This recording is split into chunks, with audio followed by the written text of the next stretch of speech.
Hey, thank you for coming by Tori Magoo 44. It is February. It is February 5th.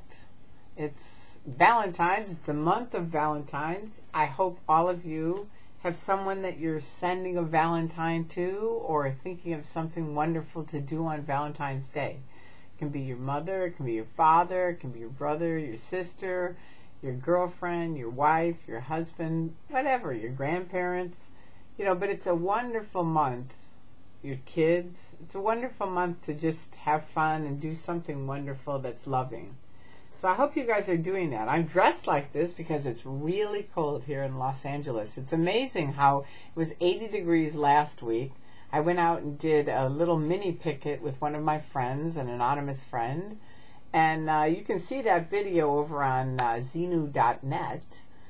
If you want to see it. It's kind of interesting because, I can see where Anonymous has had and the critics and ex-Scientologists, the accumulation has had a tremendous effect on Scientologists and Sea Org and just things that are happening. I'm not going to tell you exactly because then they'll change it, but we went and had a really nice talk with one of the security guards. Normally they would never, ever, ever, ever, ever talk to either one of us. So that's really good. And Andy, if you're watching, I'm proud of you. I really am. I hope more people that are in the Sea Org get, like I told Andy, hiding is the bottom of the tone scale. Okay? And so either the tech works or it doesn't. Hubbard said, communication is the universal solvent. So either it is or it isn't. And you can say, well, it doesn't apply because they're all suppressives. But you know what? That isn't the way Hubbard was, and that isn't the way Yvonne Gentz was, who started Celebrity Center. Yvonne Gentz used to say, if we don't take the SPs out to lunch, how are we ever going to get them back in? So it's kind of like you have no hope when you just hide inside. You look ridiculous. You prove that the tech doesn't work. You show that you don't have real confront that you're supposed to have after the communication course. So, you've really got to look at it and go, okay, well, does the tech work or doesn't it, right? Because that's the biggest irony that I've found since I left. And even while I was in, as I got, I told you all the time, it's like a triangle. And as you get higher and higher, it's amazing how, you can see, now wait a minute, we're supposed to be cause over life, which is what Hubbard originally said the OT7 was. It was cause over matter, energy, space, and time. Now what happened is people weren't. They'd finished OT7 and they weren't cause over anything, really. Anything more than they were before they started the level. So soon after that, they took down all of the N phenomena, which they used to have this whole grade chart. You could walk in and you could read if I did the communication course. And there's two sides to Scientology, the training and the auditing, right? And in training, you could do the communication course, and the N phenomena was the ability to communicate with anyone freely on any subject at any time. That's the communication course N phenomena. Now, in auditing, you can get grade 0, which is, again, the ability to communicate with someone freely at any time, right? And, so they both have, they may be worded differently, but both of them have to do with communication. One is training, and the drills on training and TRs that you guys have heard about. The other one's auditing, where you sit down and handle whatever upsets you might have with communication. The other thing, I don't know that I've ever mentioned this before, but Hubbard came up with this. And, I think it was just more of a scam, to be able to keep people doing things. But it's sort of true.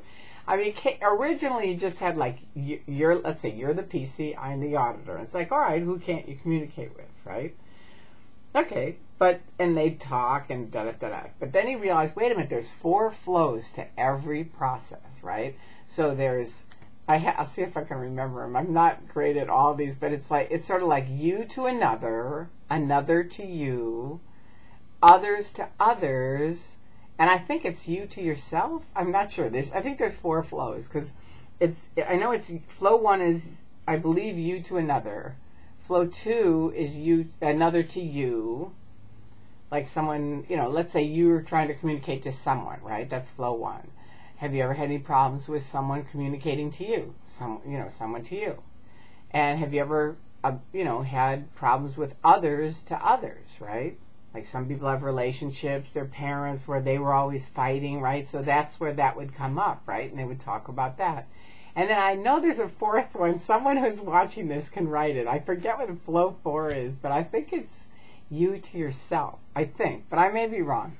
But anyway, so then all of these processes, which there are hundreds of them, end up where you have to run them 4 ways. Originally, you just had to run them one way, right? And then they had the expanded grades, right? And it was all 4 flows. The original grades, I did the original grades. We did them in one or 2 afternoons. You know, it's like bada boom, we're done, right? Then they came up with these expanded grades, and people were on them for weeks and weeks, could be months. You know, it was a long, long thing. And obviously, in the old days, it didn't cost that much money. I co-audited most of the lower part of the bridge, which is where you would audit me and I would audit you, right? And so that's called co-auditing, where we're just auditing each other. So you just have to pay a little bit for the people that read through the folders and make sure you're doing it right, right?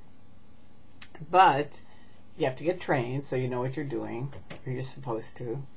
But then there's the other people that take the professional route, which is where they pay all the dough to, you know, have a professional auditor audit them. And basically, you know, in all the years I was in, 30 years, I think about it all the time. I mean, I really don't think I've ever seen anyone change. You know, and my mom, I told you that, used to say that. She'd say, yes, Tori, you've changed, but you're growing up. You know what I mean? I got into it when I was 22. So, you know, by 30, I was a very different person. But I'd had a child, you know, I was married, I was married, we had a child, you know what I mean? It was like, I was many years older, it was a different thing. You know, I was working, it was just like a different whole thing. And to me, of course, when you're in Scientology, everything's great because of Scientology. But when things are bad, that doesn't have anything to do with Scientology. That's the SPs. That's because of the SPs, right? And honestly, it's kind of amazing because the power that they give to suppressive people is amazing. You know, it's like when you're in, you have very little power. They don't have time for you. They're busy. But now that I'm out, you know, if I walk down the street, they all run inside. It's like, wait a minute, it's still me. It's me, Tori. You know what I mean? It's kind of amazing. Anyway, I'm just kind of chattering away. I don't really have anything specific. They took down my video from my last video. I don't know what that's about, but you guys can check with YouTube and ask them. I don't even know how to ask them why they took it down, but I would imagine it's my little friends in the Church of Scientology, again, trying to stop free speech. So, to all of you that are standing up for free speech, thank you very much. I really, really greatly appreciate it. All right, have an excellent weekend, and I will talk to you soon. Bye-bye.